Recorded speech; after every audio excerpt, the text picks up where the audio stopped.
नमो अरिहन्ताणं नमो सिद्धाणं नमो आयरीयाणं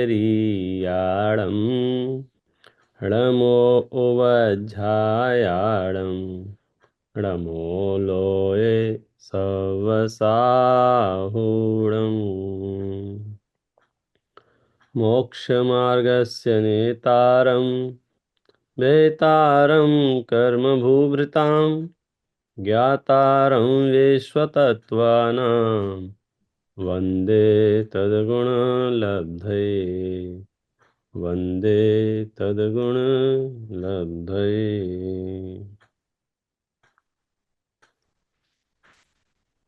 हम और आप सच में महाभाग्यशाली हैं कि वितरागी जिनेंद्र परमात्मा द्वारा कहे गए वचनों को पढ़ रहे हैं, सुन रहे हैं, समझ रहे हैं और अपनी परिणति में वितरागता जन्म ले ऐसा पुरुषार्थ कर रहे हैं। और ये पुरुषार्थ शब्द एक ऐसा शब्द है जो कभी कभी हमको समझ में नहीं आता है कि मोक्ष जाने के पुरुषार्थ पर हम क्या करें, मोक्ष का पुरुषार्थ कैसे होगा। तो गुरुदेव श्री ने तो एक बहुत सरल बात ये कही है कि सच्ची समझ का नाम ही सच्चा पुरुषार्थ है। और ये एक ऐसा काम है कि कभी कभी हमको काम जैसा नहीं लगता है, क्योंकि बाहर में प्रवृत्ति में कुछ दिखे तो ऐसा लगता है कि इस जीव ने पुरुषार्थ किया। समझ का पुरुषार्थ जो है वो बहुत बड़ा पुरुषार्थ है और समस्त आचार्य मिलकर समस्त जनागम में जो कुछ भी लिख रहे हैं, बता रहे हैं, उसका प्रयोजन इतना ही है कि तुझे भी ऐसी ही समझ विकसित हो। और जब समझ की बात चलती है तो एक समझ तो मुझे मेरे बारे में कि मैं कैसा हूं, मेरा स्वरूप कैसा है, मेरे गुणधर्म कैसे हैं, मेरा नाम क्या है, मेरा काम क्या है। तो शास्त्रों में हमने खूब खंगाल के देखा तो वहाँ हमें बढ़िया परिचय मिला। मैं ज्ञायक हूँ, मैं आत्मा हूँ, मैं भगवान आत्मा हूँ। मेरा स्वरूप क्या है? बोले मेरा स्वरूप जो है वह पर द्रव्य की तो बात जाने दो, पर द्रव्य के निमित्त से भी जो भाव उत्पन्न हुए हैं वे भाव भी मेरे स्वरूप में शामिल नहीं है। इत्यादि चर्चाएं हम निरंतर अभ्यास में पढ़ते हैं और मुख्य रूप से पर्याय दृष्टि छोड़ने के लिए या पर्याय का आकर्षण छोड़ने के लिए सारा का सारा अभ्यास है, क्योंकि कर्म बंधन की प्रक्रिया का आधार ही पर्याय का आकर्षण है। कोई भी पर्याय हमें आकर्षित करती है, इसका मतलब हम स्वभाव को विस्मृत करते हैं। स्वभाव को विस्मरण करना और पर्याय के प्रति आकर्षित होना मतलब अब पर्याय हमें नचाएगी। पर्याय का जैसा जैसा परिणमन होगा वैसा वैसा हम नाचेंगे, नाचेंगे माने आकुलता करेंगे। तो आचार्यों ने तो जितना श्रम द्रव्य स्वभाव को समझाने पर किया है, अनेक शास्त्रों में अनेक जगह पर्याय स्वभाव को भी समझाने का श्रम किया है। मतलब हमें द्रव्य स्वभाव को समझने का तो पुरुषार्थ करना ही है, साथ में पर्याय स्वभाव को भी समझना है। पर्याय स्वभाव को क्यों समझना है? वो तो मैं हूं नहीं, वो तो मेरी है नहीं। अरे भाई, इसीलिए समझना है क्योंकि जो हम है नहीं, जो हमारा है नहीं, वह भी हमें दुखी करता है। गजब बात तो ये हो गया, जो तुम हो, जो तुम्हारा हो, वो तुम्हें परेशान करे तो बात समझ में आती है। जो तुम हो नहीं, जो तुम्हारा है नहीं, वो भी हमें विचलित करता है, परेशान करता है। क्यों परेशान करता है? क्योंकि भ्रम से ऐसी बुद्धि हो जाती है कि यही मैं हूं। तो स्वरूप की महिमा हमको कैसे आए, यही एक बड़ा पुरुषार्थ होता है। और महिमा तब आती है जब हमें किसी वस्तु का परिचय होता है। तो हमारे पास पुरुषार्थ के लिए, व्यवहारिक पुरुषार्थ में तो परिचय प्राप्त करना ही है। टोडरमल जी साहब ने जैसे तत्व विचार कहा है कि हम तो सोच सकते हैं कि कौन कैसा है, और वो जो चिंतन होगा, अनुप्रेक्षा होगी, उसके जो निर्णय निकलेंगे वो हमारे अनुभव में तब्दील होंगे। बनारसीदास जी ने बहुत स्पष्ट लिखा है, वस्तु विचारत ध्यावते मन पावे विश्राम, रस स्वादत सुख उपजै, अनुभव या को नाम। क्या है, हम वस्तु के स्वरूप का विचार करते हैं, उसका ध्यान करते हैं। अब ध्यान शब्द आते ही किसी किसी को लग जाता है कि शून्य हो जाते हैं, जबकि अनेक जगह ध्यान शब्द प्रायोगलब्धि के लिए भी प्रयोग किया है। प्रायोगलब्धि माने तत्व विचार की श्रेणी को भी ध्यान में डाला है। वस्तु का विचार करते हैं, ध्यान करते हैं माने एकाग्रता से विचार करते हैं। धर्म ध्यान के जो चार भेद कहे हैं, आज्ञा विचय, अपाय विचय, संस्थान विचय, लोक विचय, ये चारों प्रकार के धर्म ध्यान कैसे हैं? तत्व विचार रूप हैं, वस्तु स्वरूप के विचार रूप हैं। और इनके चिंतन करने से क्या होता है? मन पावै विश्राम। जब तक हम इनका चिंतन नहीं करते हैं, इनका ध्यान नहीं करते हैं, इनके बारे में सोचते नहीं हैं, तो मन बहुत परेशान करता है हमको। जैसे ही हम इनके वस्तु के स्वरूप का विचार करते हैं, मन शांत हो जाता है। मन शांत होने पर रस स्वादत सुख उपजै, वो जो निराकुल सुख उत्पन्न होता है, उसका नाम ही अनुभव है। और अनुभव को छोटी मोटी चीज मत समझना।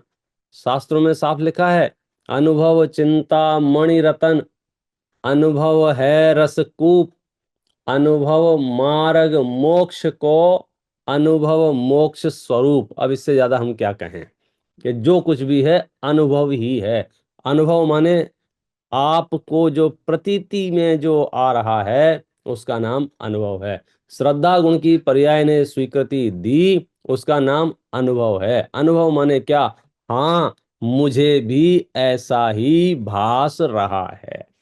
तो जो समस्त शास्त्रों का सार है वो यही है कि मैं जो हूँ बड़ा अद्भुत हूँ, और मेरा पावर, मेरी क्षमताएं बड़ी अद्भुत हैं। जो जगत को दिख रहा होता है, या जगत जिस आश्रय से व्यवहार कर रहा होता है, वो व्यवहार पक्ष होता है। मुझे अपने आप को ये समझना है कि मैं जिस नए से बात कह रहा हूँ, या मैं जिस पक्ष को समझ रहा हूँ, वहाँ कुछ बिगाड़ सुधार नहीं हो रहा है। भाषा जगत में दोनों तरह की रहेगी। भाषा ऐसी रहेगी, पंडित साहब सब कुछ खत्म हो गया, व्यापार खत्म हो गया, फलाना खत्म हो गया, ठिकाना खत्म हो गया, रोग आ गए, ऐसा भाषा ऐसी रहेगी। तो हमको क्या समझना है कि ये जो कह रहा है, ये ऐसा क्यों कह रहा है? क्योंकि ये पर्याय पर नजर रखता है, इसलिए ऐसा कह रहा है। अगर ये द्रव्य पर नजर रहे तो क्या भाषा होगी? कि मैं तो अजर अमर अविनाशी हूं, मेरा तो मरण हो ही नहीं सकता है। अरे मैं वो वस्तु हूं जिसमें रंच मात्र भी कुछ भी नुकसान होना तो बड़ी बात है, नुकसान होने की संभावना भी नहीं है। मतलब स्वर्ण को ऐसा क्या किया जाए कि स्वर्ण के कण रजत रूप हो जाएं?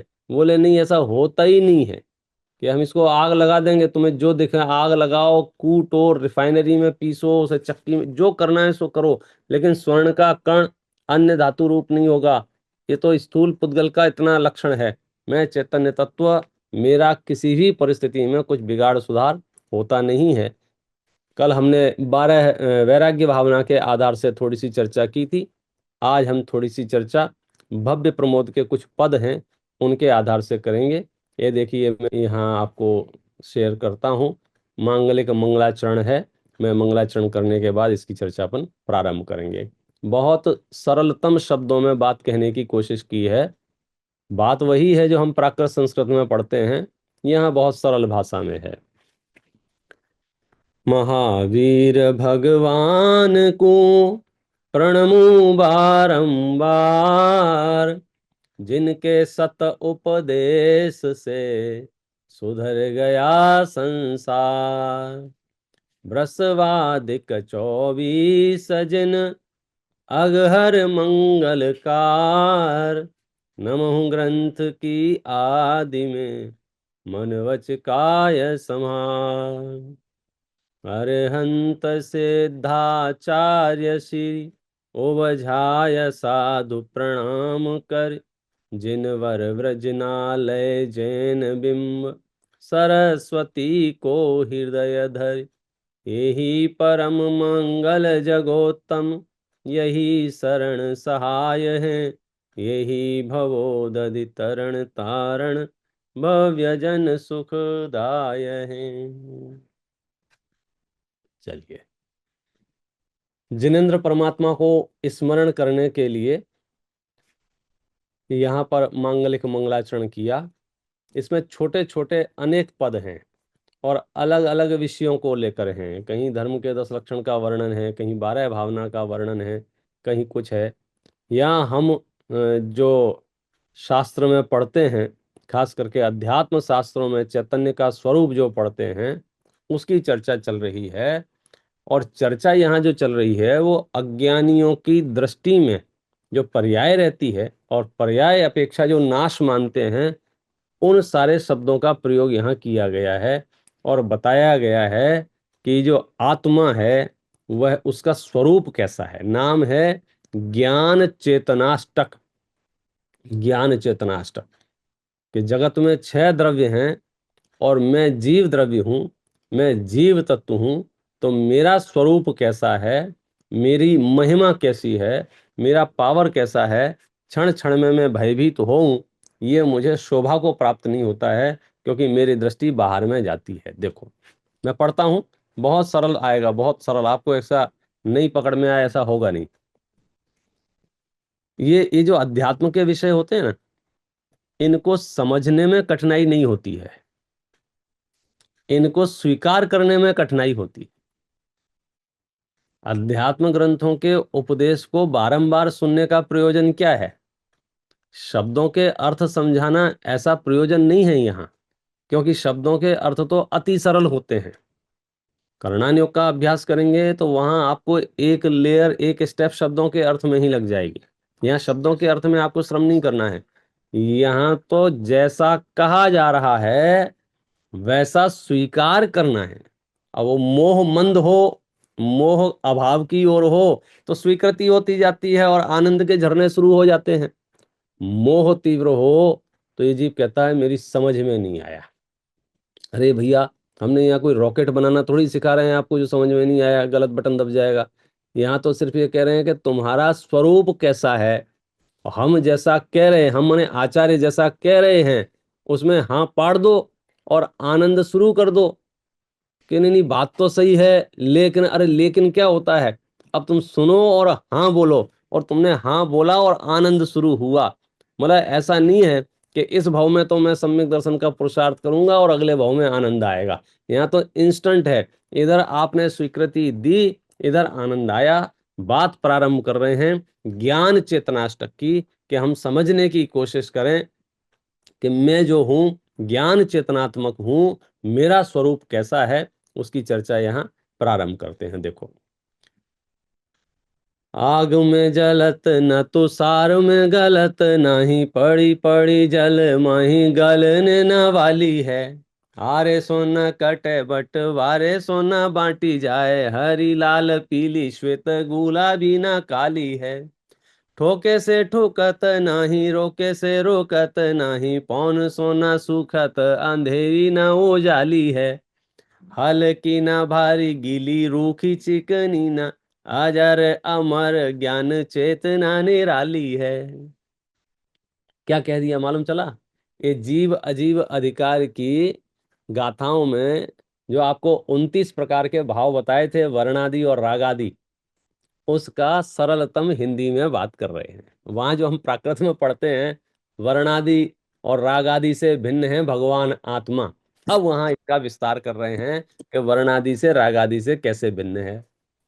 मैं बोलो आग में जल सकता हूं क्या? नहीं जल सकता हूं। पानी में गल सकता हूं, ठंड नहीं। में जल सकते हैं। एक एक शब्द दिए हैं यहाँ पर, और एक एक शब्द से ये बताया है क्यों नहीं जल सकते, इसका हेतु बताएंगे। वहां भी आचार्य ने पूछा कि वर्णादि आत्मा के क्यों नहीं है, रागादि आत्मा के क्यों नहीं है, तो क्या जवाब दिया कि वर्णादि और रागादि जो हैं ये पुद्गल द्रव्य के परिणाम से निष्पन्न परिणाम हैं, इसलिए आत्मा के नहीं है।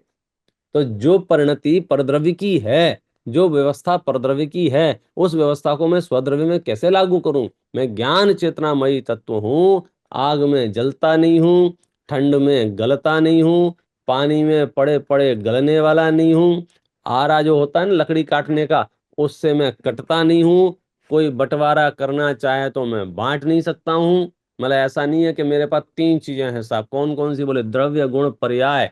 बोले एक अलमारी में द्रव्य रख दो, दूसरी अलमारी में गुण, तीसरी अलमारी में पर्याय। बोले ऐसा नहीं होता है। एक ही द्रव्य है, नाम तीन है। ना मैं हरा हूं, ना लाल हूं, ना पीला हूं, ना श्वेत हूं, ना गुलाबी हूं, ना काला हूं। मतलब यहाँ तो कुछ नाम लिख दिए हैं। जैसे कभी कभी शरीर का जैसा रंग होता है, ये जी वैसी कल्पनाएं करने लग जाता है।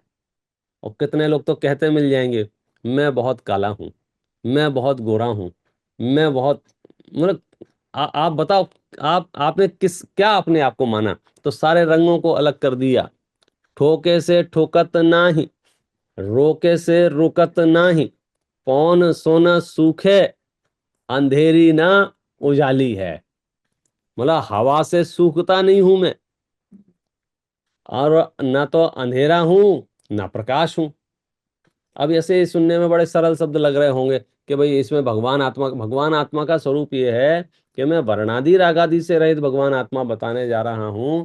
जब आप आत्मा को देखने जाएं तो आपको ये ध्यान रखना होगा, जहां वर्णादि है या रागादि है वहां आत्मा नहीं है, और ये सारे शब्द उससे परिचित हैं। देखो, बोले ये तो कुछ वो पद हैं जिसको अपन मुखवास कहते हैं ना, गहरे गहरे शास्त्रों के अभ्यास करने से प्राकृत संस्कृत में, और फिर आप इनको पाठों को पढ़िए तो उसका एसेंस आपको यहाँ नजर आएगा। हल्की ना भारी गीली रूखी चिकनी, एक से हाय, शर्मा वर्मा, एक छूट गया क्या? नहीं, पढ़ लिया अपन ने। हाँ, हल्की ना भारी, रूखी गीली चिकनी नहीं, अजर अमर ज्ञान चेतना निराली है। ये अपन ने बाहर के। और जगत में क्या व्यवहार चलते हैं? जगत में व्यवहार चलते हैं, कोई किसी को शर्मा जी बोलता है, कोई किसी को वर्मा जी बोलता है, कोई किसी को जैन साहब बोलता है। जैन साहब समझ रहे हैं हम जैन साहब हैं, शर्मा जी समझ रहे हैं हम शर्मा जी हैं, वर्मा जी समझ रहे हैं वर्मा जी हैं। तो यहाँ उन सब की बात एक साथ कह दी। शर्मा वर्मा गुप्ता शूद्र जामे चारों वर्ण नाही, स्त्री पुण्य पुंसक तीनों लिंगन से खाली है। सुर नर प सुर नर पशु नार की न चारों गति जामे, नाही जाति पात ऊंच नीच कुल वाली है। मात तात भ्रात सुत नारी बाबा दादी नाही, मामा मामी नाना नानी जीजी है न साली है। निराबाध निर्द्वंद शुद्ध ब्रह्म परम ब्रह्म, अजर अमर ज्ञान चेतना निराली है। कि मेरा कैसा स्वरूप है कि जगत का जितना भी व्यवहार है उस व्यवहार से परे है मेरा स्वरूप। जगत का कितना व्यवहार है, कोई शर्मा कह रहा है, कोई वर्मा कह रहा है, कोई गुप्ता जी कह रहा है, कोई शूद्र कह रहा है। बोले मेरे में ये चारों ही वर्ण नहीं है। बोले साहब आप जैन है क्या? अजैन है? बोले मैं जो हूं वो ना तो जैन है ना अजैन है, ना शर्मा है ना वर्मा, ये सब है ही नहीं। तो आप स्त्री हैं क्या पुरुष हैं? कि नहीं साहब, ना मैं स्त्री हूं ना मैं पुरुष हूं। तो फिर आप न मनुष्य हैं कि नारकी हैं कि त्रियंच हैं? अरे मैं वो हूं भाई जिसमें चारों गतियां नहीं है। अरे कौन सी जाति से हो आप? कोई जाति नहीं है मेरी, ऊंचे हो कि नीचे हो, ना ऊंचे हैं ना नीचे हैं, ना कुल है। तो फिर आप माता हैं, पिता हैं, भाई हैं, बेटे हैं, नारी हैं, बाबा हैं, दादी हैं, क्या हैं आप? मामा है, मामी है, नाना है, नानी है, जीजी है, साली है, क्या है? बोले कुछ नहीं है। तो फिर ये कुछ नहीं है का अर्थ क्या है? ये वो लिस्ट बताई जा रही है जो आपको धीरे से दो शब्दों में कहा था ना, मैं प्रमत्त भी नहीं हूं और अप्रमत्त भी नहीं हूं। क्योंकि ये कहीं ना कहीं बाहर में झांक के देखोगे तो आपको ये सारी चीजें दिखाई देंगी, अंदर में झांक के देखोगे तो अंदर में क्या दिखेगा? निराबाध निर्द्वंद शुद्ध बुद्ध परम ब्रह्म, अजर अमर ज्ञान चेतना निराली। ये सब भ्रामक शब्दावली है। भ्रामक शब्दावली माने जो जगत का व्यवहार चलता है वह इन शब्दों के आधार से चलता है। मैं ये सब नहीं हूं।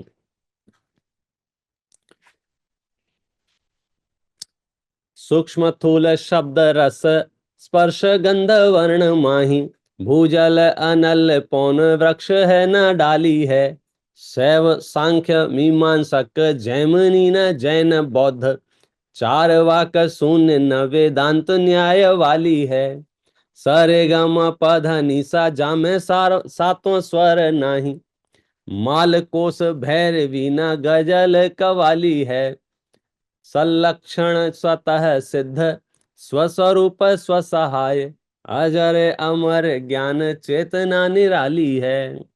जितनी जितनी संभावित परिस्थितियां हो सकती थी उन सब का वर्णन है। बोलो आप सूक्ष्म हैं क्या स्थूल हैं, शब्द हैं कि रस हैं कि स्पर्श हैं कि गंध हैं कि वर्ण हैं, बोले ये सब मैं नहीं हूं। दर्पण के सामने खड़े हैं और लगे कि अरे मेरा वजन बढ़ गया है, बोले कहीं भ्रांति हुई है, जिसका वजन बढ़ रहा है वो मैं नहीं हूं। बोले घट गया है, बोले कमजोरी लग रही है, बोले जिसमें कमजोरी लग रही है वो मैं नहीं हूं। एक एक शब्द से प्रयोग कर रहे हैं। मतलब बाहर में आप झांक के देखोगे इनमें से एक भी नहीं है, तो फिर आप क्या हैं कि मैं तो सलक्षण, सलक्षण माने सतलक्षण। इस सतलक्षण क्या है कि जो तत्वा सूत्र में द्रव्य का लक्षण कहा है, सत द्रव्य लक्षणम। सत माने है, सत माने अस्तित्व, जिसकी अस्थि है। और ये जितने वर्णन किए थे हम, इनकी क्या ठिकाने हैं, ये तो पर्याय है, और पर्यायों का क्या ठिकाना है, ये तो नष्ट होने वाली है। मैं सतलक्षण वाला हूं, मैं स्वतः सिद्ध हूं, मुझे किसी ने बनाया नहीं है। मैं स्वस्वरूप हूं, अपने आप से ही निर्मित हूं।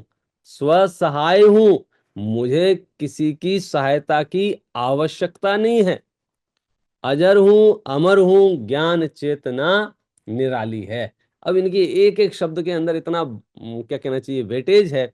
अगर आपको महसूस हो जाए तो, और लोग दुखी होना चाहें तो बेचारे दुखी होते रहें, साहब हमारी कोई सहायता नहीं करता है। आचार्य कह रहे हैं कि तू वो तत्व है जिसमें किसी की सहायता की जरूरत नहीं है। सहायता किसकी की जाती है? आप सूर्य रास्ते में चल रहा है, बराबर, सूर्य गमन कर रहा है, तो उसको गमन कर रहा है तो अंधेरे में तो गमन कर नहीं सकता, प्रकाश चाहिए तभी तो गमन करेगा कोई। तो सूर्य को गमन करने के लिए, बोले रास्ता दिखाने के लिए क्या जलाया जाए? अरे कैसी बातें अब सूर्य को तुम कैसे रास्ता दिखाओगे? कि मैं टॉर्च लगा देता हूं ताकि सूर्य रास्ता नहीं भूल जाए। अरे भाई वो प्रकाश पुंज है, वो क्या रास्ता भूलेगा? ऐसे ज्ञान चेतनामयी जो तत्व है, अजर अमर अविनाशी, उसका स्वरूप कैसा है कि इन बाहर चीजों से उसका कोई दूर दूर तक लेना देना नहीं है। वह तो सत लक्षण वाला है, वह तो स्वतः सिद्ध है, वह तो स्वस्वरूप है, वह स्वसहाय है, अजर अमर ज्ञान चेतना निराली है। देखो, गुजर जो लाह तेली तमोली कुमार नाही, नाई धोबी दर जी न जाट है न माली है, धीवर चमार मनिहार नहीं स्वर्णकार, बड़ई लोहार नहीं पटवा कलाली है, लोधी छिपी कोली रंग रेज हलवाई नहीं, धानक अहीर भड़ भूजा न हलाली है, ये तो सब जातियां विविध व्यवहार कृत, इनते अतीत ज्ञान चेतना निराली है। हम मनुष्यों को कैसे देखते हैं? ये फलानी जाति का है, फलाने पंथ का है, फलानी संप्रदाय का है, बोले ये सब फर्जी लिस्ट है। असली बात क्या है? ज्ञान चेतना कैसी है? ज्ञान चेतना तो इनसे कोसों कोस दूर है, कोसों कोस दूर माने वहां तो ये सब चीजें हैं ही नहीं। एक एक हम चार गति रूप जीवों को देखते हैं, तो ये कहते हैं चार गति जीव रूप नहीं है।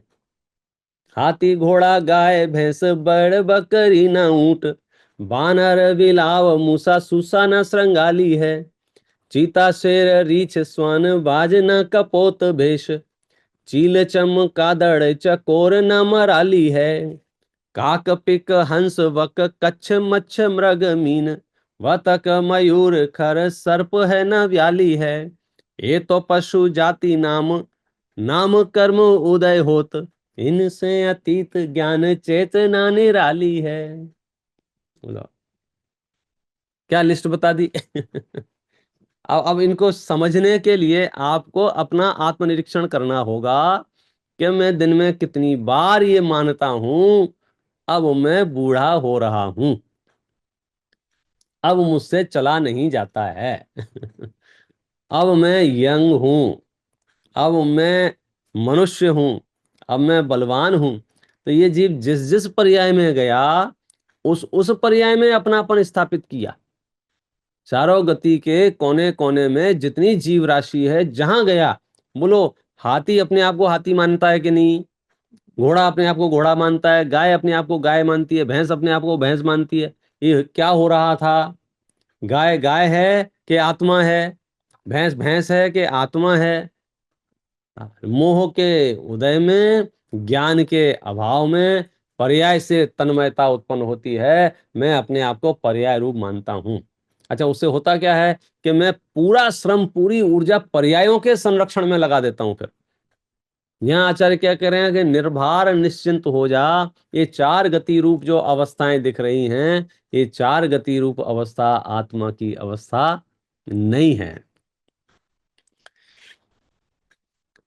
भूतनी व्यंतरनी पिशाचिनी न यक्षिनी न डाकिनी न साकिनी न चामड़ वैताली है।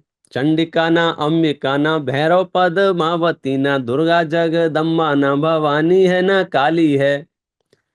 सेडु शीतला न पीर पैगंबर सैयद न सूर चंद्र इंद्र क्षेत्रपाल न दिक्पाली है। ये तो सुर असुर नाम नाम कर्म उदय होत, इन ते अतीत ज्ञान चेतना निराली है। माने अब आपकी नजर विश्व में किसी भी जीव पर पड़े वो आपको जीव दिखना चाहिए।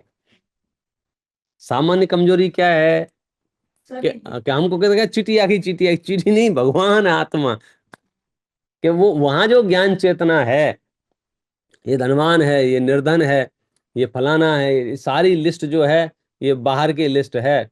अंदर की बात पूछो, ज्ञान चेतना निराली है। हम अपने शरीर के आंगों पांग देख के कभी कभी इष्ट अनिष्ट कल्पनाएं करते रहते हैं। मेरा शरीर ऐसा हो गया है, हाथ ऐसा हो गया है, पैर ऐसे हो गए हैं, बाल ऐसे हो गए हैं। अब मतलब तरह तरह की कल्पनाएं करते हैं। आज कहते हैं कि हो क्या, पहले आप बताओ तो सही। तो यहाँ फिर उसकी लिस्ट सामने आ गई। हाथ पांव पेट पीठ जंगा नख केश नाही, नासिका नयन मुख और न कपाली है। बाल भौहें पलक कपोल कंठ कर्ण ओठ, कधा कंधा कुच नाभि नाही अस्थि संधि जाली है। कूला कांखे पसली नितंब आंगुली हथेली, राधे रुद्र राधे मल मूत्र की न नाली है। ये तो अंगो पांग नाम कर्म कृत अंग भेद, इनसे अतीत ज्ञान चेतना निराली है। ये जब आप समय सार का अंत अंत का अधिकार पढ़ोगे ना, सर्वविशुद्धि अधिकार के लास्ट में, फिर वहां 148 कर्म प्रकृतियों का नाम लेकर अमृतचंद्र आचार्य देव सन्यास की भावना को नचाते हैं, ऐसा लिखा है वहां। तो सन्यास की भावना को कैसे नचाते हैं? बोले, मति ज्ञान आवरण कर्म के उदय से जो कुछ हुआ है, मैं उसका संचेतन नहीं करता हूं, मैं तो स्वरूप का संचेतन करता हूं, एक एक कर्म प्रकृति के। तो यहां समझो, वैसे शब्द प्रयोग नहीं किए हैं, लेकिन वो उसको ट्रांसलेट किया है कि मैं देखता हूँ मेरी आंख कमजोर हो रही है, मेरी आंख खराब हो रही है, तो अमृतचंद्र आचार्य दे रहे हैं कि ये जो आंख क्या है, कि बोले ये तो नाम कर्म के उदय से होने वाली संरचना है, मैं इसका संचेतन क्यों कर रहा हूं, मैं तो ज्ञान चेतना वाला हूं। तो ये सारे चीजें जितने भी लिस्ट बताई, ये तो आंगो पांग नाम कर्म के उदय से होने वाली चीजें हैं। मेरा इनसे क्या लेना देना है? मैं कौन हूं? इनसे अतीत ज्ञान चेतना निराली है। और देखो, मतलब इनमें बहुत विस्तार किया जा सकता है। संक्षेप से इतना है कि हम बहुत कम शब्दों में वो फील कर पाए कि भैया मैं जो हूं ना, मैं तो मस्त हूं। भाई किस आधार से मस्त हूं? कि स्वभाव के आधार से मस्त हूं, मैं ज्ञान चेतना हूं। और तुम जिसकी चिंता करते हो, जिसका स्ट्रेस लेते हो, जिसका तनाव लेते हो, वो सारी चीजें मेरे में लागू नहीं होती हैं, वो बाहर बाहर में है। देखो, जामे राग द्वेष पाप पुण्य बंध मोक्ष नाही, आदि मध्य अंत नाही उरध पताली है। जामे भूख प्यास आस त्रास स्वामी दास नाही, शोक भय वर्जित अनंत शक्तिशाली है।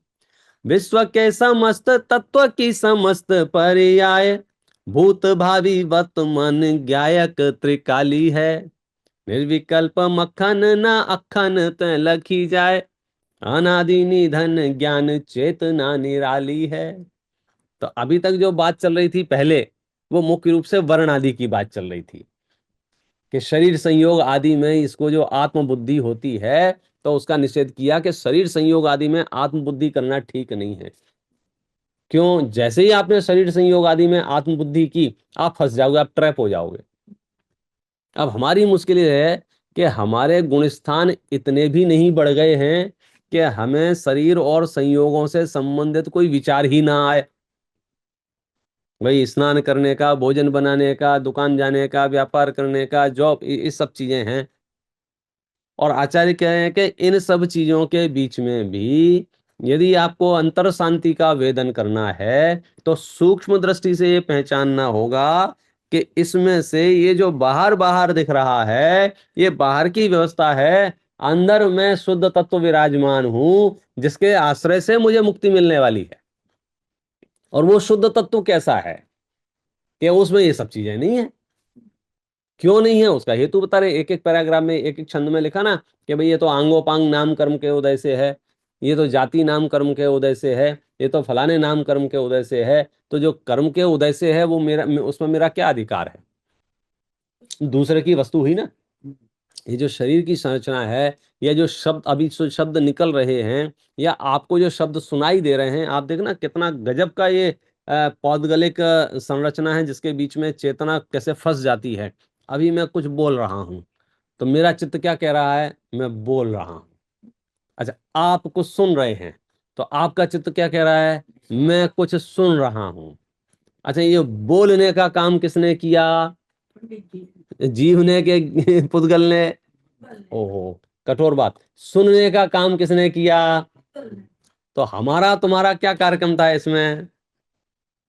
इनसे अतीत ज्ञान चेतना निराली है। ज्ञान चेतना इससे अतीत है, इससे अतीत। तो कभी कभी बेहतर से बेहतर अनुकूल संयोगों में भी आसक्ति जन्म क्यों नहीं लेती सम्यक दृष्टि की? क्योंकि जिसे जगत अनुकूल संयोग कह रहा है, उसे वो अनुकूल नहीं लग रहा है। क्योंकि उससे उसके आत्मा का रंच मात्र भी हित दिखता नहीं, दिखाई दे रहा है। समझो, अभी चश्मा लगा हुआ है और किसी ने मुझे, भाई साहब हमारे पास जादू है, एक चमत्कार है, जो भी है, औषधि है, हम इससे चश्मा उतर जाएगा। तो सम्यक दृष्टि कहेगा ठीक है, लाओ खा लेते हैं। तो उतरे ना उतरे, लेकिन उतर जाए तो ऐसी कोई बहुत बड़ी उपलब्धि नहीं हो गई। क्यों? क्योंकि चलो चश्मा उतर भी गया, तो ये आंखें कितने दिन चलेंगी, ये बताओ? कितने दिन? थोड़े दिन। अब चलो आंखें ज्यादा चल जाएंगी, तो हम कितने दिन चलेंगे? समझो आंखों में कुछ नहीं भी हुआ, तो हमारी रवानगी हो सकती है। तो हम बाहर में जो व्यवस्था बनाने की सोचते हैं, वह व्यवस्था तो कर्माधीन व्यवस्था है।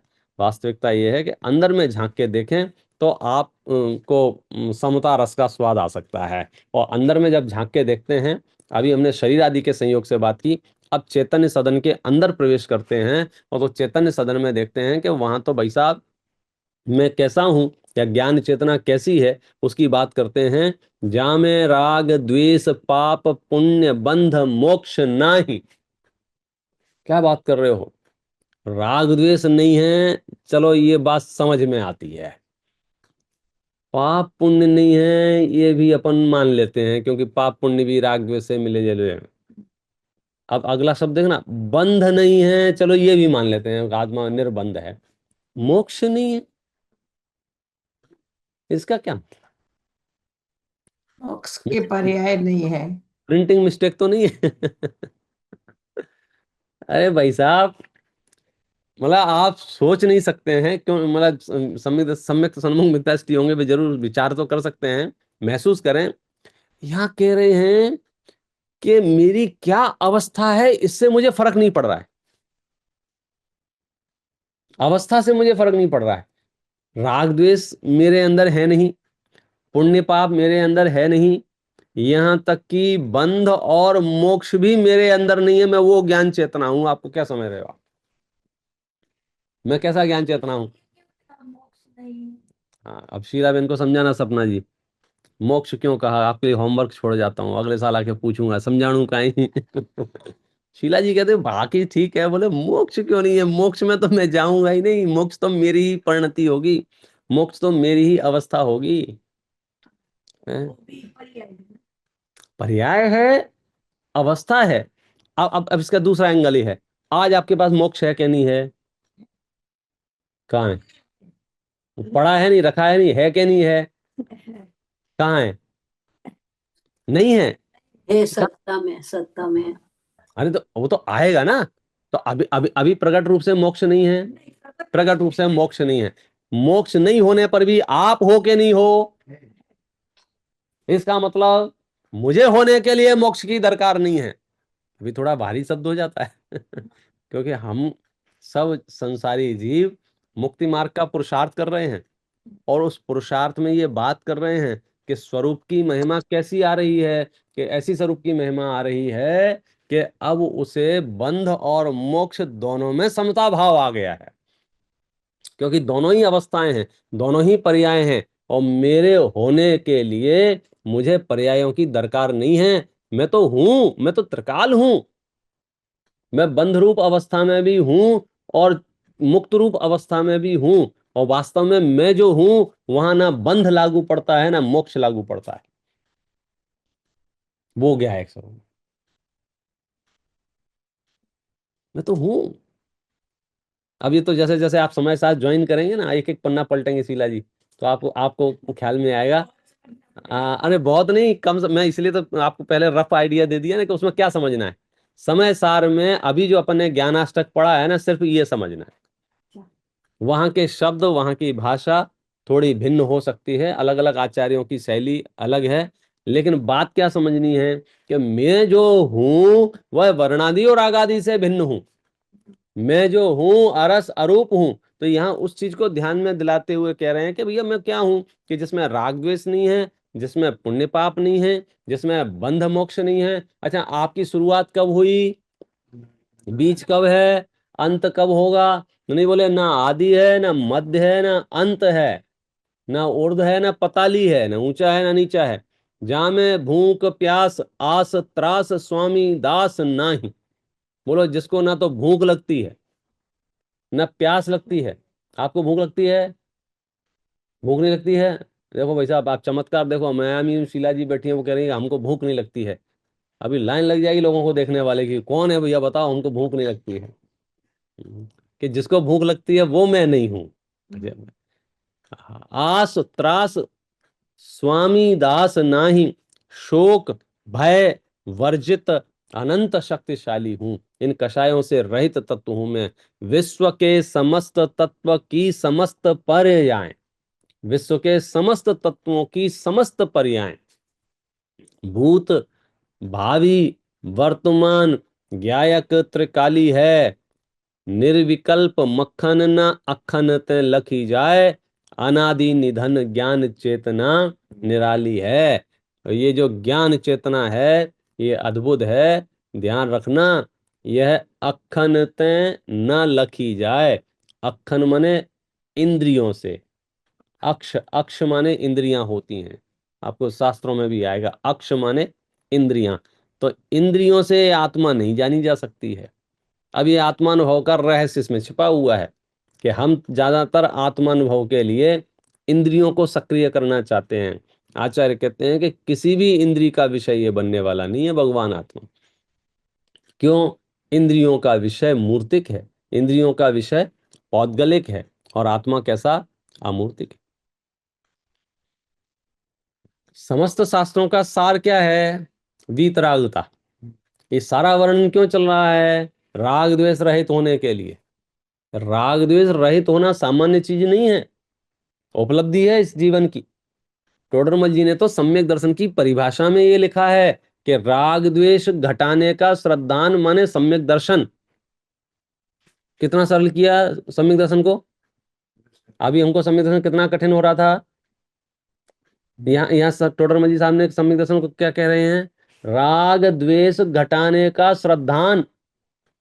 राग द्वेष घटाने का श्रद्धान माने आपको ये महसूस हो रहा है ना, क्या, कि ये राग द्वेष अच्छी चीज नहीं है, मेरी चीज नहीं है, ऐसा भरोसा है ना, इसका नाम सम्यक दर्शन।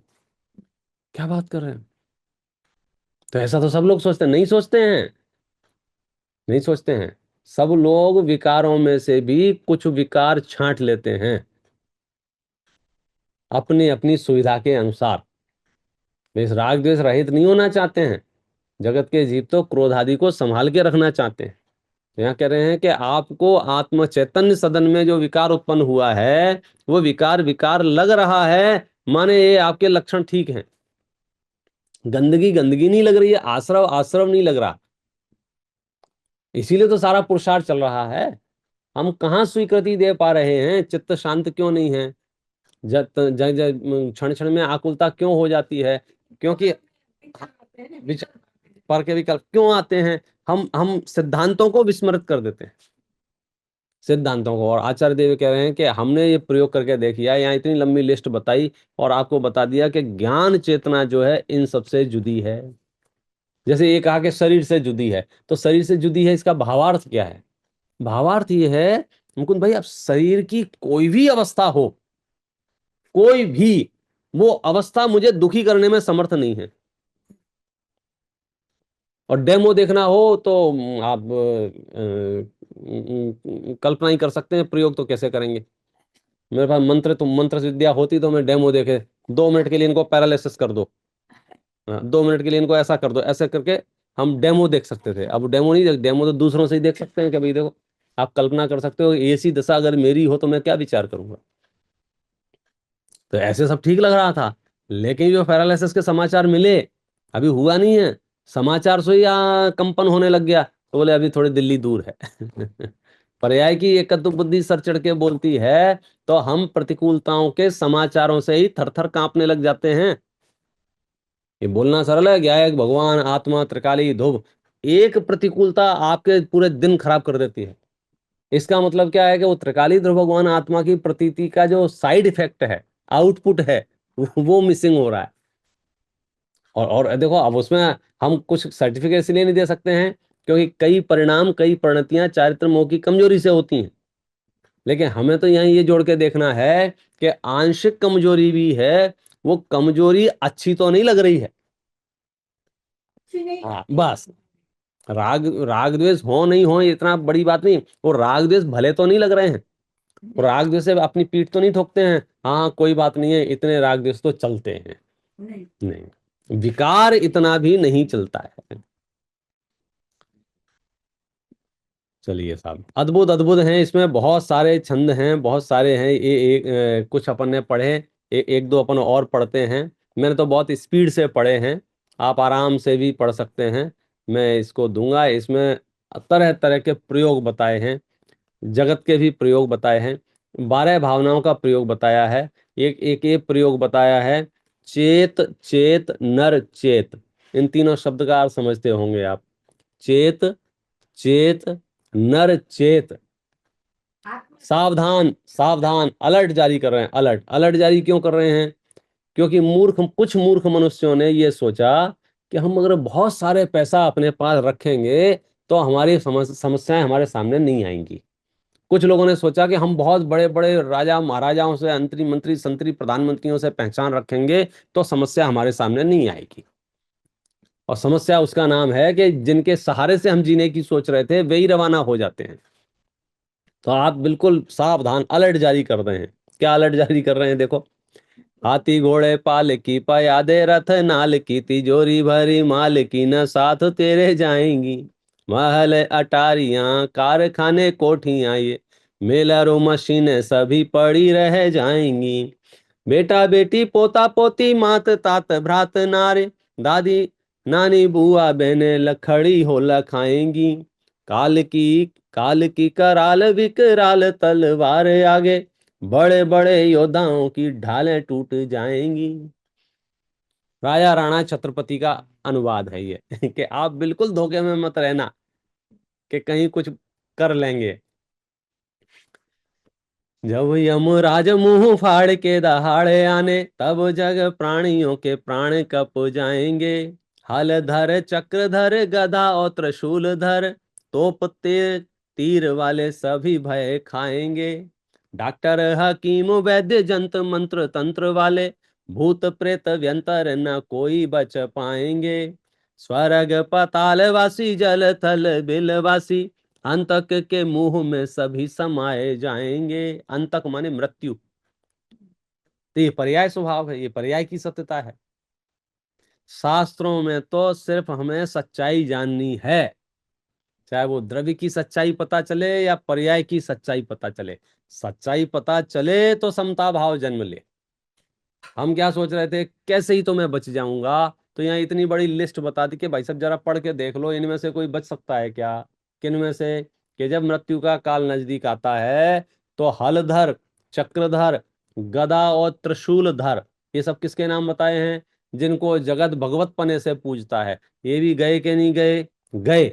तोप तेग तीर वाले सभी भय खाएंगे। सब डॉक्टर, वो तो सबको बचा रहा है ना, ऐसा बचाने वाला डॉक्टर भी बचेगा कि नहीं बचेगा। नहीं बचेगा। हकीम, वैद्य, जंत्र मंत्र तंत्र वाले, भूत प्रेत व्यंतर, लोग होते हैं ना हमारे ऊपर भूत आते हैं बोले भूत ही ले जाएंगे तुमको, कोई नहीं आते हैं। स्वर्ग पताल वासी, जल थल बिल वासी, मतलब तीन लोक में आप किसी भी कोने में छिपे हों, अंतक के मुंह में सभी समाये जाएंगे।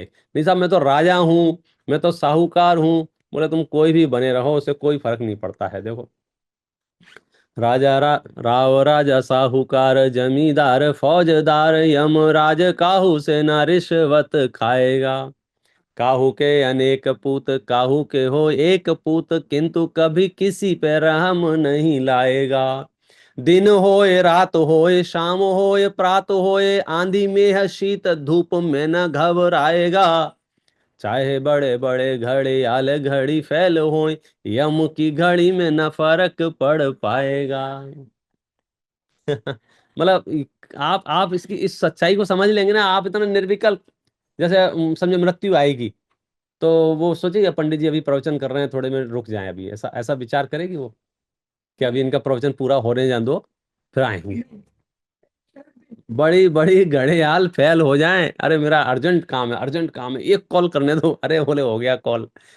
एक क्षण, शास्त्र में लिखा है चक्रवर्ती की संपदा भी अगर मृत्यु के सामने रख दी जाए और कहा जाए कि ये पूरी संपदा आप ले लो, मुझे नौवार नमोकार मंत्र पढ़ने का समय दे दो, बोलो समय मिलने वाला है क्या। नहीं।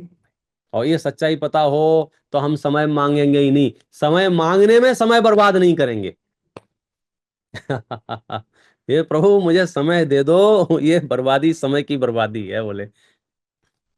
आप छिप जाओ कहीं भी, चाहे कोटे के ले खाई खंदक में जाए छिपो, चाहे गिरी कंदरा में बैठी जाऊं जाए के, चाहे मेरू पर्वत की चोटी पर चढ़ जाऊं, चाहे महासागर में धसो गोते खाए के, चाहे शेष नाग की शरण माही चले जाऊं, चाहे बैठो जंगल में कप्पाली लगाए के, मक्खन त्रिकाल में अकाल में न छोड़े काल, महा अंधकार में से ढूंढ लावे जाए के।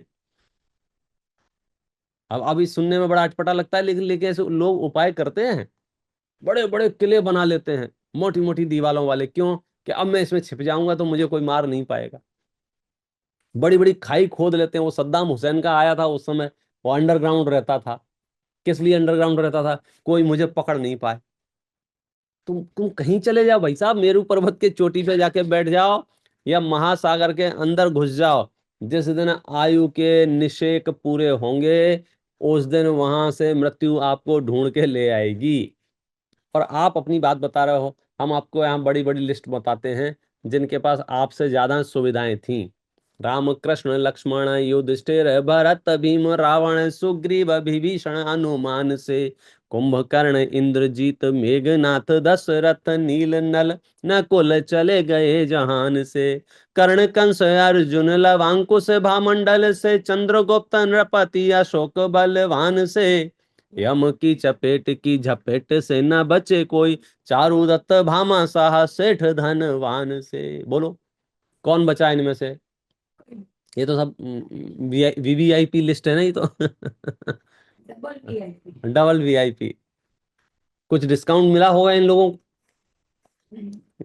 काम ही नहीं है डिस्काउंट। चलो ये तो ठीक है, इनसे भी और बड़े वीआईपी, तीर्थंकर चक्रवर्ती नारायण वासुदेव कुल कर कामदेव नारद कहाँ गए।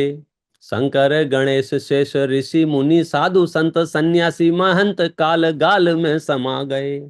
सैकड़ों हजारों लाखों वर्षों पुरानी बातें इतिहासकार हमें यही बतला गए। आए थे जहान में जहान से वे चले गए, मक्खन तुम्हारे भी नजीक दिन आ गए। क्या कह रहे हैं? ये सिर्फ हम लिस्ट औरों की नहीं सुना रहे हैं, आपको भी अलर्ट जारी कर रहे हैं कि दूसरों का तो किस्सा अपन पढ़ पढ़ के कह रहे हैं कि तीर्थंकर चले गए, चक्रवर्ती चले गए, नारायण चले गए, वासुदेव चले गए, कुलकर चले गए। अपनी तो बताओ, तुम्हारा क्या प्लान है? रहोगे कि जाओगे? गजब हो गया। जाएंगे तो शरीर शरीर तो जाएगा। अब आप पता लगाओ, मतलब हम इस पर्याय में कितने दिन के, मतलब इस ये चीजें बहुत अपन ऐसे सामान्य करें, इसमें क्या है, इसमें क्या है, इन चीजों की भी स्वीकृति आ जाए तो टोटल स्ट्रेस रिलीज हो जाएगा। टोटल स्ट्रेस, क्योंकि हमारा स्ट्रेस है ही इसलिए हमको ये भ्रांति हो जाती है मैं इस पर्याय में बहुत काल तक रहने वाला हूं। फिर ऐसा लगता है ऐसा ही होना चाहिए, ऐसा ही होना चाहिए, ऐसा ही होना चाहिए। आचार्य जवाब दे रहे हैं, इस पर्याय की स्थिति तो थोड़े काल की है, जिसको जो करना है कर ले भैया। अपन तो ज्ञाता दृष्टा में बैठे हुए, क्या करेगा जीव, बोलो क्या कर सकता है? बहुत तनाव है नहीं, मतलब जहां धर्म है वहां तनाव नहीं है, जहां तनाव है शायद वो धर्म के सिद्धांत विस्मृत हो जाते हैं।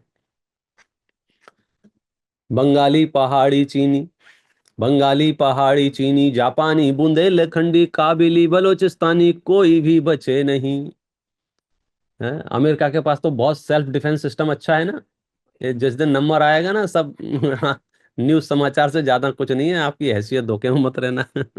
हमको क्या लगता है, ये 4 सीसीटीवी कैमरे लगा लिए ना, आई एम सेफ। भाई साहब, चक्रवर्ती का कुटुंब परिवार जिसमें हो उसके बच्चे किडनैप हो जाते हैं, चक्रवर्ती के बच्चे किडनैप हो जाते हैं, गायब हो जाते हैं, अनंग धरा। हम क्या समझ रहे हैं, ओ बड़े सेफ्टी है, सेफ कुछ नहीं, सब धरा रह जाएगा। बंगाली पहाड़ी चीनी, मैं डरा नहीं रहा हूँ, निर्भय कर रहा हूँ। हाँ नहीं, लोग गलत समझ ले। हाँ, निर्भय कर रहे हैं। क्यों? अब हमको उसका पराधीनता नहीं है। बंगाली पहाड़ी चीनी जापानी बुंदेलखंडी काबिली बलोचिस्तानी कोई भी बचे नहीं। सिंधी मदरासी गुजराती मारवाड़ी रूसी पंजाबी बिहारी पाकिस्तानी कहो है कहीं। बमी सिंगापुरी जर्मनी न सरहद्दी रहे, अरबस्तानी तुर्कस्तानी राजस्थानी भी नहीं। मुट्ठी बांधे आए थे पसारे हाथ चले गए, मक्खन जगत के तमाशे वहां के वहीं। क्या बता रहे हैं? ये पर्याय की सत्यता बता रहे हैं। कोई भी हो, उसको लगता है ये जर्मनी पावरफुल है, रूस ज्यादा पावरफुल है, यावर पावर सब एक साइड हो जाएंगे जिस दिन नंबर जिसका आएगा। उन्हीं के बनाए हुए हथियार कहो उन्हें ही मार डालेंगे। एक बटन गलत दब गया, अरे यहाँ कैसे फट गया है, बोले गलती से फट गया, अब तो गया काम, जय जी ने कुछ नहीं कर सकते। मक्खन कवि का नाम है, तो कवि अपने नाम से बार बार आपको उपदेश दे रहा है कि मक्खन जी ये बात बता रहे हैं। मक्खन लाल कवि का नाम है। बाबा को ना छोड़ा ताऊ, चाचा को ना छोड़ा मात, तात भ्रात नारे यारे खा के न आघाया है। राजा रंक धनी निर्धनी रोगी शोकी भोगी, बाल वृद्ध तरुण को मुंह में दबाया है। भंगी भटियारा भाण रंडी मुंडी दंडी राण, शर्मा वर्मा गुप्ता शूद्र मारी मारी खाया है। दानी स्वाभिमानी ज्ञानी ध्यानी पापी पुण्य मारे, मक्खन इसी से समवर्ती नाम पाया है। ये मृत्यु की निर्ममता बता रहे हैं कि मृत्यु जो होती है ना, उसको मोह नहीं होता है। ऐसा नहीं होता है वो से, यार यार तो वृद्ध आदमी है, इसे क्यों मारूं, ये तो बच्चा है इसको क्यों मारूं, इसने तो अभी अभी जन्म लिया है, दुनिया देखी नहीं है, इसको क्यों मारूं। वो ऐसा विचार नहीं करता है। ये तो राजा है, ये तो भिखारी है बेचारा, ये तो निर्धन है, ये तो रोगी है, ये तो भोगी है, कोई कुछ भी हो, मृत्यु को कोई लेना देना नहीं है। वह तो बस आती है और अपना काम करके चली जाती है। ऐसे तरह तरह के इसमें कर्म की विचित्रताएं कैसी कैसी होती हैं, उदय कैसे कैसे होते हैं, अनेकानेक कथन इसमें किए गए हैं, जिससे समझो हमको जब हमारा समझो कभी कभी होता है ना हल्का मूड हो कि हमको भारी अभ्यास करने में उपयोग नहीं लग रहा है, ऐसे समय पर ऐसे पाठों को करना चाहिए। वैराग्य भावना पढ़ ली, 12 भावना पढ़ ली, ये पाठ पढ़ लिए, एक एक पाठ जबरदस्त है। अपने पास 3 मिनट हैं और 3 मिनट में भी एक छंद और लूंगा, मतलब एक एक बढ़िया है। देखो इसमें लिखा है वीतराग की महिमा, आपको ख्याल में आएगा तो तबीयत खुश हो जाए। वीतराग कैसे हैं? निंदक सो नहीं रोष करो, तुम बंदक पे करुणा नहीं धारो। दुर्जन दुष्टन सो नहीं बैर, न सज्जन सो अनुराग तुम्हारो। नीच निकृष्ट अपावन हो, नर पावन हो लख रूप तिहारो। शांति सुधामय देख मुखाम, मुझे दूर भयो प्रभु दुख हमारो। किसको कहते हैं वितरागता? निंदक सो नहीं रोष करो तुम, बंदक पे करुणा नहीं धारो। इसका नाम वितरागता है। पूरी धरती पे जिन शासन के अलावा आपको ये शब्द कहीं मिलेंगे नहीं, पूरी दुनिया में, भले ही फिर भगवान क्यों ना बन गए हों, अगर उनकी बुराई कोई नीचे करेगा, उनका दिमाग खराब हो जाएगा, वो नीचे आ जाएंगे, पिटाई कर देंगे तुम्हारी। और यदि आप भक्ति करोगे तो उनका मन प्रसन्न हो जाएगा, वो नीचे आएंगे, तुम्हारा उद्धार कर देंगे। जगत में जो स्वरूप है, यहाँ क्या कह रहे हैं कि नहीं, वितरागता किसे कहते हैं? कि कोई निंदा कर रहा है या प्रशंसा कर रहा है, कोई विकल्प ही नहीं है। बोलो अब ये परिणति अपने आप वितरागता के उपासक हैं, कैसा हम वितरागता के उपासक हैं, बस विषय खत्म हो गया, स्ट्रेस खत्म। क्यों? किसने निंदा की है मेरी, किसने प्रशंसा की है, विषय ही नहीं है, उससे फर्क ही नहीं पड़ रहा है। दुर्जन दुष्टन सो नहीं बैर, न सज्जन सो अनुराग तुम्हारो।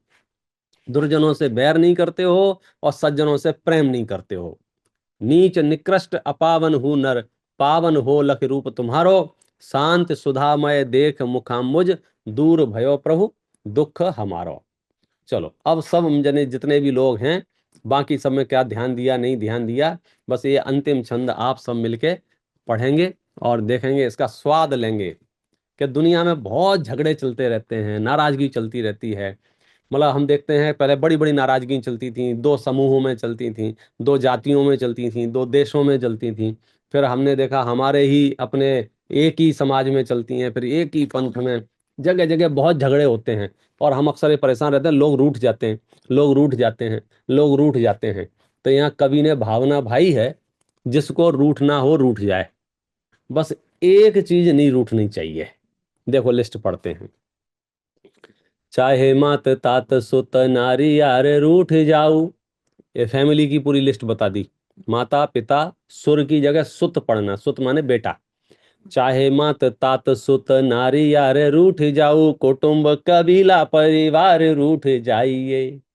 रूठ जाऊ चाहे क्यों ना राजा राव साहूकार, चाहे देशवासी पूर्ववासी रूठ जाइए। अब तो शब्द सरल हो गए।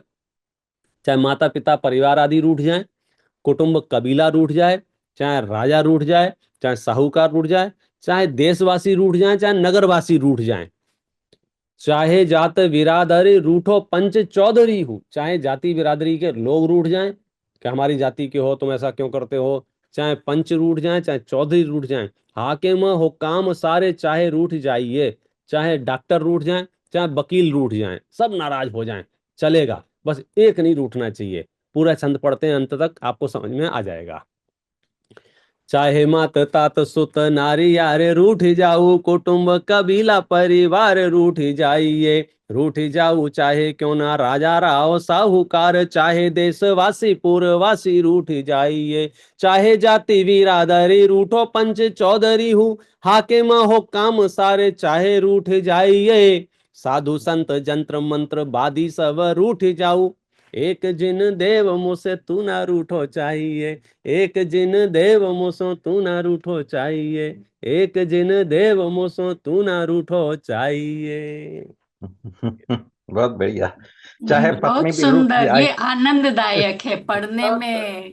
हाँ। पंडित जी चाहे तो पत्नी भी रूठ जाए, वो नहीं लिया इसमें। बस बस वो तो नजीक का है ना, बाकी तो समझ में।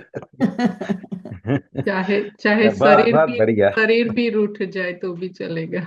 कुछ भी पंडित जी ये कौन सी बुक में मिलेगा? बोलिए। ये ये भेज दी। भक्ति प्रमोद। ये भव्य प्रमोद। भव्य नाम प्रमोद। इसकी पुस्तक पंडित है। जी ये बुक जरा और कलर आत्मदर्शन में रख दी है, आत्मदर्शन में ओके मोकली दीदी ओके हाँ थैंक यू। तो ज्यादा उसमें से डाउनलोड कर लेना। या मगर ये सारी भेद ज्ञान की भी बहुत अच्छी बहुत इजी है। इजी भेद ज्ञान ऐसे हम्म, चले ना वो कोई नवीन श्रोता होवे जो शास्त्रों की गहराइयों तक नहीं जा पाता है, उसे भी हम्म। शास्त्रों की बातें पहुंच जाती हैं उस तक। ये मक्खन लाल जी कौन थे जो? ये ग्वालियर के एरिया में गोरमी है जगह, वहां के रहने वाले विद्वान हैं और हाँ बहुत ज्यादा पुराने नहीं हैं और अभी तो नहीं है ये, हाँ। अ, लेकिन उनकी लिखी हुई रचना है। और अच्छा, उनकी लिखी हुई। और नाम कुछ सुना है पर ज्यादा मालूम नहीं था। कुछ इसमें रचनाएं हैं जो अन्य कवियों की हैं, जो लास्ट में संकलित की हैं, जैसे बनारसी दास जी हैं, समय हाँ, सार के बारे में वर्णन किया है, तो अलग अलग कवियों की भी रचनाएं इसमें दी गई हैं थोड़ी थोड़ी। बहुत बढ़िया है। जय ठीक है, जिनेन्द्र पंडित जी। जय जिनेन्द्र थैंक यू। और जय